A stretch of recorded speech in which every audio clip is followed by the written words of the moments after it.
Here with Concordia head softball coach Frank Greene to preview the 2013 season coming up here at the beginning of March. First, talk a little bit about the 2012 season. Your team finished third in the GPAC. What are some things you liked, and what things did you make a priority to maybe improve upon? That's a good question. Well, I liked a lot of things. I mean, we did end up third. It wasn't like we were in the bottom of the pack or anything.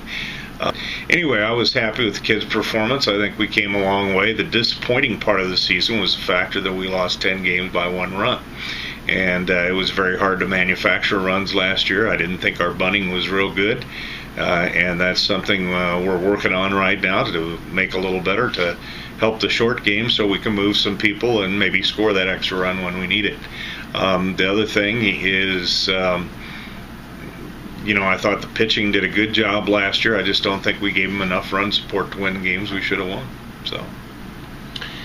Starting with the pitching staff, the biggest question everyone's going to ask is how do you make up for the loss of Nicole Sempek, one of the conference's top pitchers last year? Yeah, well, you don't. You never make up for it. You just start anew. And I think we have excellent pitching. We have a returning starter from last year, Amanda Beeson, and Amanda pitched all year with a torn bicep. She had surgery this summer, which was meant to help that, and we're hoping it's done its job. She seems to be getting a little stronger all the time, but still needs some strength, still working hard. But she should be a threat for us. We also have a excellent young pitcher that we got from the strike zone out in California. She's from Benicia, California, and her name is Julia Tyree. She's a freshman. She has shown signs of being an outstanding pitcher, and I think for the years out she will be all of that. We also have 2 other pitchers who are going to be helping us this year. One is a sophomore transfer from Rockhurst College in Kansas City, Missouri. And Haley did not pitch for Rockhurst last year, but she pitched all her games in high school in Omaha. So she's got skills. She's played for the Suburban Pride in Omaha for years, and we've kind of resurrected her pitching, and we think she's going to be helpful to us here. She's going to be able to give us some key innings and some big innings when we need them. And Naomi Greeter is a freshman pitcher out of Sloan, Iowa. And Naomi's coming along, pitched pretty well for us in the fall, so we'll just kind of have to see how things go. But right now, I think Amanda Beeson and Julia Tyree will probably lead the charge for us on the mound. What have you seen this off-season from them development-wise? Last season you had the top ERA in the conference. It's not easy to repeat that, but how have they stepped up this off-season? Well, I think they're both just working real hard. Amanda did not pitch in the fall because of her surgery and getting things healed and doing all the right things, and that's the key. You've got to go through your rehabilitation. You got to do it properly if you're going to be ready when the time comes. Again, she's showing signs of getting stronger all the time. We don't know how she's going to pitch this spring, but we're about to find out. We're about 3 weeks away. We believe that she'll do an outstanding job. I've seen some signs in practice that tell me she's going to do an outstanding job. So I really feel she'll pitch well for us. And as far as Julia is concerned, Julia comes with great credentials. She pitched in a very good program in California. In the fall, she pitched extremely well. As a matter of fact, heard a lot of comments and rumbling from other coaches and other teams about, oh, wow, where'd they get her, kind of thing. So I feel when it's time to step up, they'll step up. We'll find out here shortly. Shifting over to the offensive part of the game, I'm sure it'll be a key maybe to move up a little bit as far as runs scored in the conference. Tell me about a couple of your top hitters, Natalie Svoboda and Molly Madsen, and what you've seen with their development. Okay. Actually, what happened with Natalie last year was just a crime. Should have been against the law, but she was in a collision with Amanda Baldwin in the outfield and injured her kneecap, and she was out for the conference tournament, which I really feel like had she been there, could have been big for us, because we lost a key one-run ball game that I think she could have been a difference maker in. Natalie is a good, solid defensive player, but she had 387 last year, and that kind of hitting you just can't make up for. She was leading the team when she was no longer able to play. So I expect big things from Nat this year. I think she's all healed up. I think she's ready to go. She shows that every day. She works hard in practice, and hopefully her hitting is going to be there again. And if it is, I think she'll be a definite difference maker for us.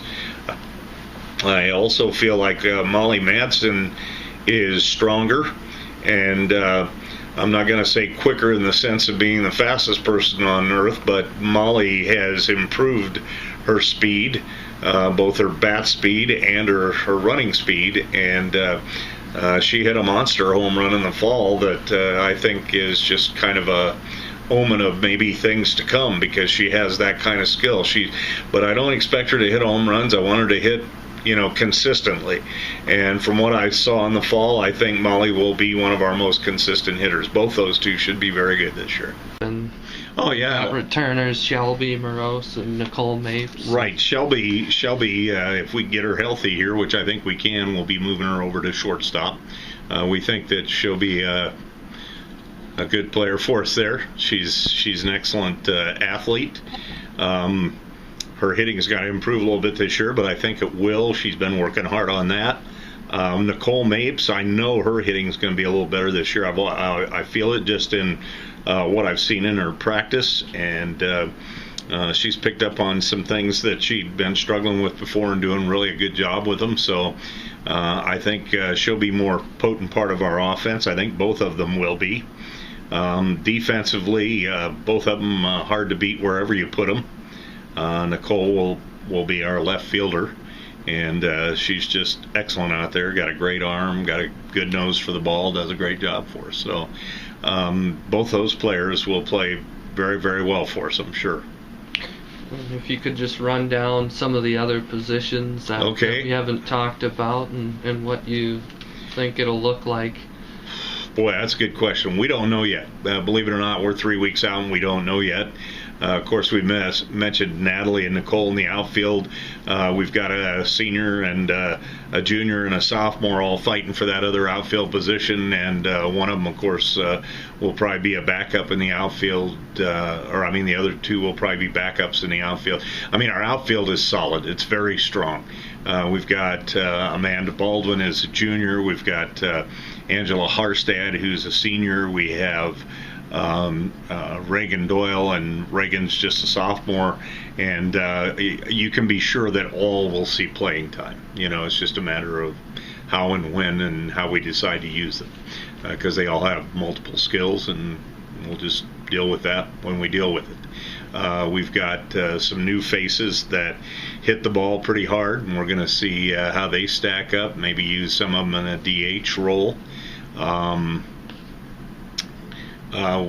We don't have Amber Topol is back for her third year as a catcher, and she's likely to be our starter there at this point in time. I haven't seen any reason not to start her there. Backing her up, we have two people backing her up this year.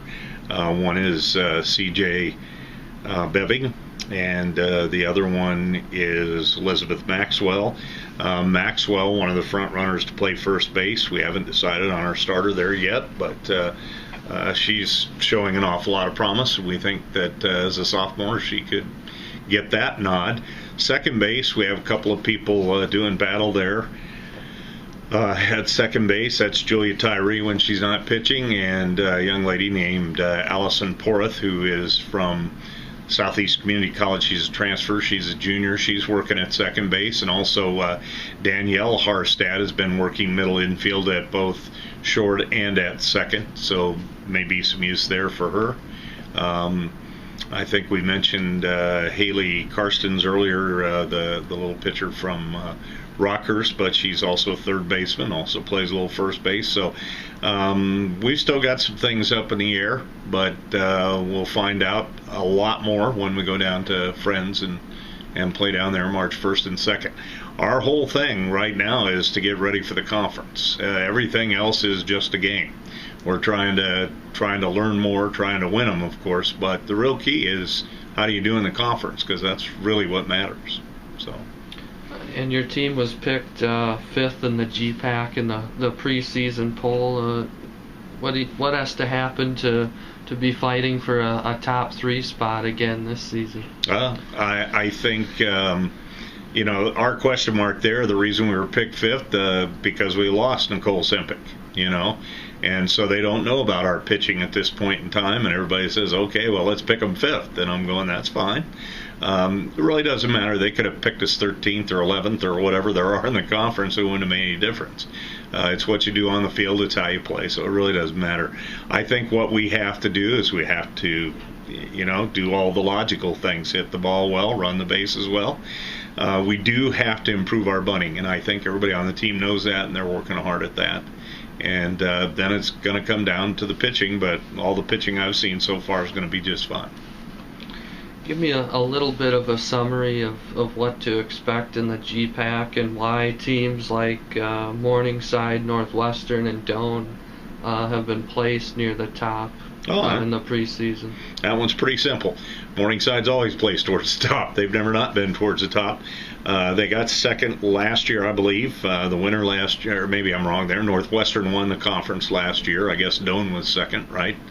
And Morningside would have been fourth last year, which was somewhat of a shock because normally they're right up there at the top, and that's why they're picked again to be at the top. They always are consistent, just does a good job with her teams. You know what you're going to get every time you play them. You're going to get a great game, and so that's why they were picked high. Northwestern picked high, of course, because they won the conference last year, but they played a game this weekend, got beat by Mount Mercy, which was kind of a surprise to me and everybody else. I was in a little bit of shock over that. So I don't know. They've obviously got some issues. We should have beat them a couple times last year, had them down early on, and let the games get away from us in the late innings. So that'll be part of what we have to do this year, too, is finish. If we finish hard, we'll compete with them. Doane, the reason they're up there, their hittings looked very good last year. They hit the ball very well.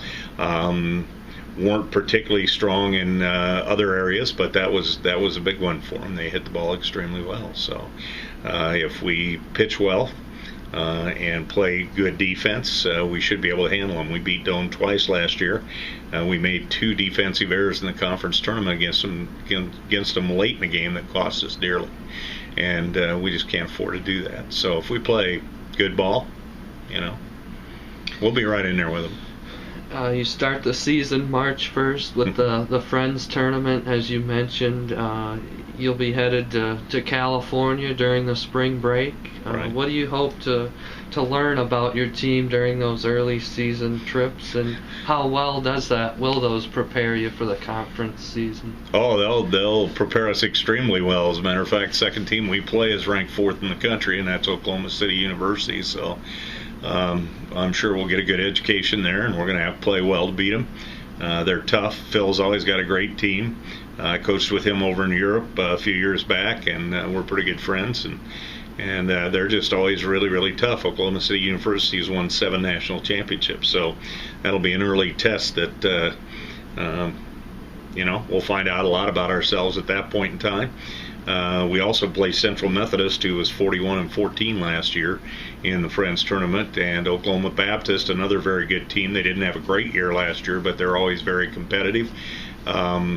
And Tabor and McPherson, who in their own conferences do extremely well. So I'm just saying, there's not going to be any cream puffs out there, and nobody's going to roll over and play dead for us. We're going to have to go out and win every ball game. That'll be great. That's as good a preparation as you can get going into the conference. Now, last year we went 2-6 on a road trip to Florida, and we played nationally ranked Weber International. We played 2 Division II teams. One of them ended up nationally ranked, Florida Southern. Those teams helped us a lot get better, and that's why we finished in the top 3 in the conference. No doubt in my mind, you got to play the good teams to get better.